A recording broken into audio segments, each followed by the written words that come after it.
안녕하세요. 이번 시간에는 버핏의 포트폴리오가 바뀌어서 한번 제가 추적을 해봤습니다. 최근 버핏의 1분기 포트폴리오가 공개됐는데요.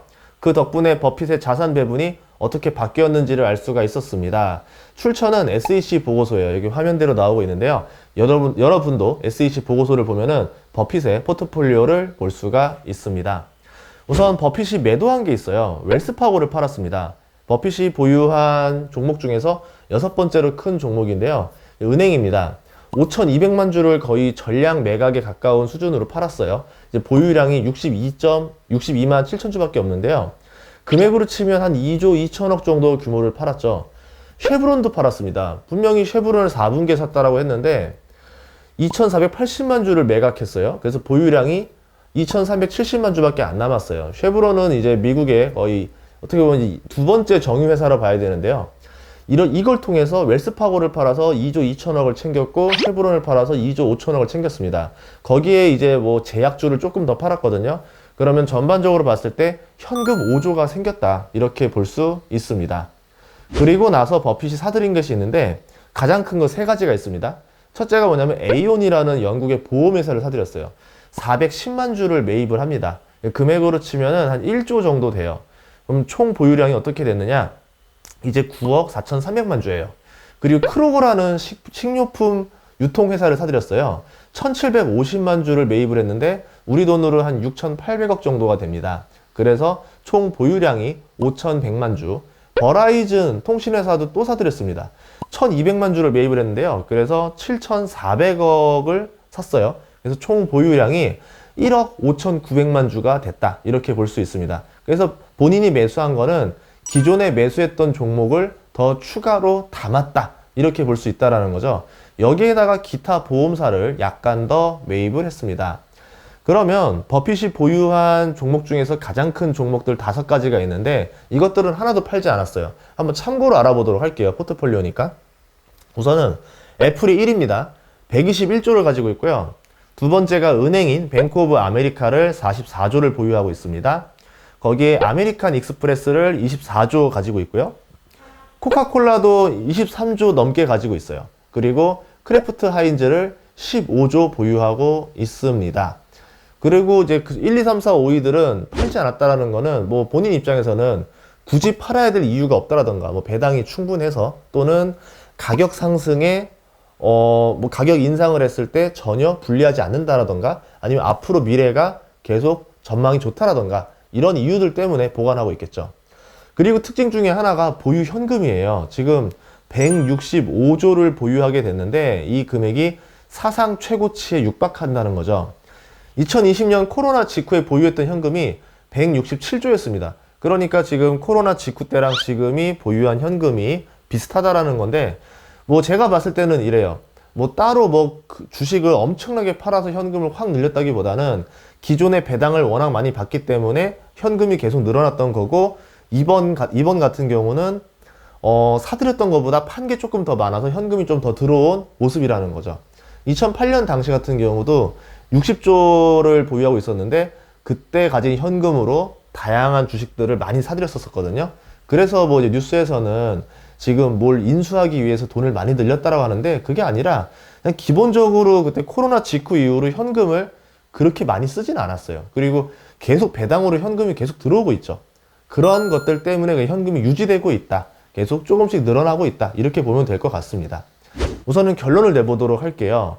최근의 발언을 좀 고려해보면 버핏의 어떤 지금 포지션 변경이 약간은 의미가 있어요. 어떤 거냐? 버핏 우리는 지금 상당한 인플레이션에 와 있다. 라는 말이 하나 있었고요. 두 번째가 뭐였었냐면 매수 광풍이라 그랬어요.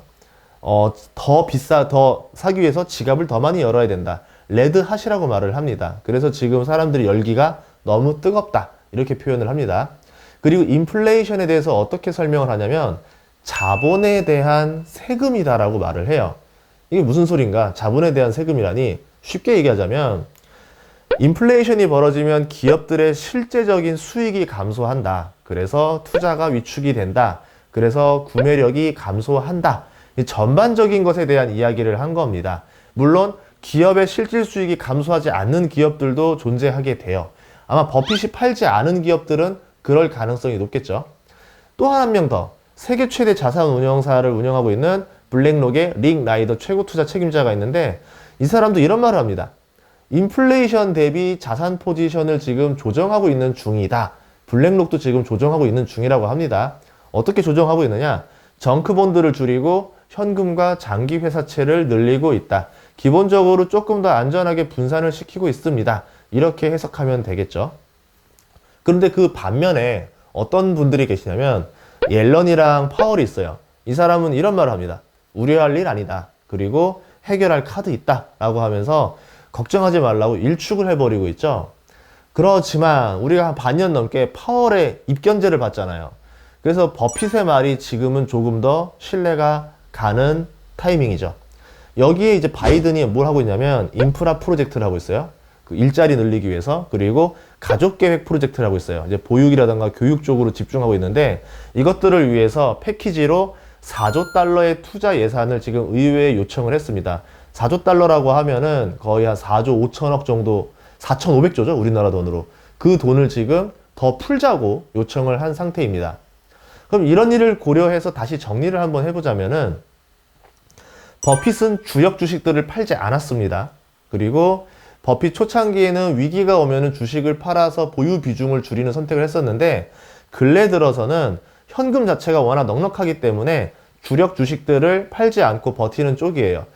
어차피 뭐 위기가 온다 하더라도 본인 입장에서 조금만 지나면 다 회복이 된다. 그리고 길게 봤을 때 워낙 좋은 주식들, 성장성이 있고 시장 장악력이 있고 인플레가 온다 하더라도 다 버틸 수 있는 주식들이기 때문에 버티는 쪽을 선택할 겁니다. 그리고 웰스파고를 팔았던 거는 다른 이유가 아니죠. 부도덕 리스크로 팔았던 거기 때문에 우리가 막 그걸 가지고 버핏이 막 현금 마련을 위해서 주식을 팔았다? 그렇게 해석할 수는 없어요.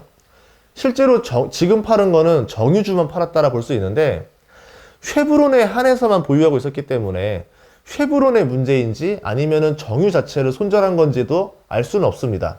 예를 들어서 저번에 항공주처럼 항공주 여러 개를 동시에 다 팔았다라고 하면은 항공이 완전히 손을 뗐구나라 볼 수 있겠죠.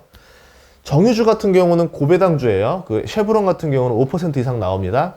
그런데 정유주는 대표적인 경기 민감주죠. 그리고 친환경이랑 신재생 에너지가 중시되는 지금 시점에서는 장기적으로 유망한 주식이라 볼 수는 없어요. 뭐 그런 면들 때문에 정리한 게 아닐까, 이렇게 해석해 볼 수도 있습니다. 어쨌든 보유 현금은 다시 최대치가 됐어요. 이제 코로나 전에 미중 무역 분쟁으로 증시가 안 좋았던 시기, 그때 이제 코로나 이후에 증시가 최고치를 달리는 시절, 지금 같은 시절, 이때 지금 보유 현금이 둘 다 최대치가 됐는데, 이거는 의미가 조금 다르죠. 그리고 이제 버핏 말에서 레드핫이라는 말이 나옵니다. 저렴한 주식이 없다. 사람들이 열기가 너무 뜨겁다라는 말이 나왔다는 거는, 그런 의미에서 버핏이 현금을 늘리는 거는 본인도 이런 쪽도 염두는 해두겠다라고 볼 수 있는 것 같아요. 그리고 하나의 염두는 뭐였냐면 통신, 식료품 체인점, 보험회사의 지분을 늘렸습니다. 보험회사는 금리 인상 수혜주예요. 물론 뭐 보험의 어떤 비중을 확 늘린 건 아니니까 너무 여기에 의미를 부여하면 안 됩니다. 그리고 통신은 경기 방어주예요.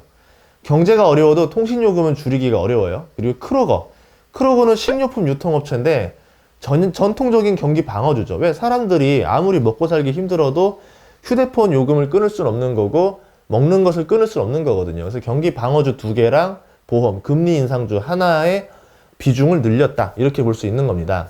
크로거 같은 경우는 월마트에 의해서 미국 2위의 식료품 체인인데요. 월마트 같은 경우는 시가총액이 442조예요. 그리고 퍼가 18배입니다. 반면에 크로거는 32조예요. 거기에 퍼가 11배입니다. 그런 면에서 봤을 때 버핏 입장에서는 크로거가 더 가성비가 좋다라고 판단했을 수가 있다라는 거죠. 그리고 이 세 업종 모두 인플레 방어주라는 공통점이 있습니다. 결국 정리하자면 버핏은 이번에도 말과 행동이 일치했다라고 볼 수 있을 것 같아요. 이미 인플레가 상당히 진행되고 있다라고 말을 했고, 본인 같은 경우도 지금 인플레 주식의 비중을 늘리고 있다라는 것을 알 수 있겠죠. 그런데 인플레에서는요, 현금을 늘리는 건 손해예요. 역설적으로요. 그렇죠? 그런데 지금 버핏이 현금을 늘리고 있습니다. 그럼 증시 위기가 왔을 때는 또 현금 보유자가 굉장히 유리해요. 그러면 인플레랑 증시 위기는 굉장히 상반된 전략으로 갈 수밖에 없다라는 거겠죠. 종합해서 이야기하자면 버핏 같은 경우는 지금 본인의 자산들은 인플레에 맞게 잘 배치하고 있고, 혹시 모를 위험에 대비해서 현금도 그냥 계속 보유하고 있다. 늘렸다라는 표현보다는 그냥 계속 보유하고 있다라고 보는 게 좋을 것 같습니다. 그리고 지금 이 포트폴리오는 1월, 2월, 3월에 대한 포트폴리오예요. 지금 2분기 중간입니다. 지금 현재. 지금 2분기 이 현금으로 버핏이 무엇을 샀을지는 7월이 돼봐야 알 수가 있어요. 그래서 지금 이 순간에 버핏이 무엇을 하는지는 모르는 겁니다. 하지만 확실한 건 하나 있죠. 2분기인 지금 인플레 현상이 더 현실화되고 있고, 버핏도 2분기에 인플레라는 말을 꺼냈다라는 거죠. 그럼 인플레에 강한 주식이 어떤 것들이 있느냐면, 아까 버핏이 샀던 통신이라던가 식료품 유통회사들도 있고요. 렌탈 회사도 있습니다. 뭐 렌탈 우리가 쉽게 해지할 수 있을 것 같다 생각하지만 보통 3년 약정 이런 식으로 했기 때문에 크게 어렵지 않는 한은 해지 잘 안 하거든요. 그리고 자산주들이 있어요. 인플레가 되면 자산 가치가 막 상승합니다. 특히 부동산 가치가 크게 상승하는 주식들이 있습니다. 은행이라던가 건설, 시멘트, 레미콘, 철강, 제지업, 뭐 또는 섬유업, 이런 회사들 보면은 부동산을 많이 보유하고 있기 때문에 인플레에 강한 주식이다, 이렇게 볼 수도 있죠. 또 다른 뭐 기업들 중에는 충분히 내가 가격 인상을 성공적으로 할 수 있는 기업들, 보통 기업 대 기업으로 제품 가격 인상은 좀 어려운 편인데 고객한테 전가시키는 거는 좀 쉬운 편이에요. 그러면 고객들한테 전가가 쉽고 고객들은 가격을 올려도 어쩔 수 없이 사야 되는 것들, 이런 주식들이 인플레에 강한 주식이다, 이렇게 볼 수 있었습니다. 저번에 제 영상 인플레에 대한 영상을 너무 많이 사랑해 주셔서 뭐 어디에 투자해야 되느냐라는 질문을 많이 해주셨는데, 제가 가진 것들을 이야기하는 것보다 버핏의 지금 행보를 말씀드리는 게 여러분들에게 더 힌트가 되지 않을까 해서 이렇게 정리를 했습니다. 다음 시간에도 더 좋은 정보로 찾아뵙도록 하겠습니다. 감사합니다.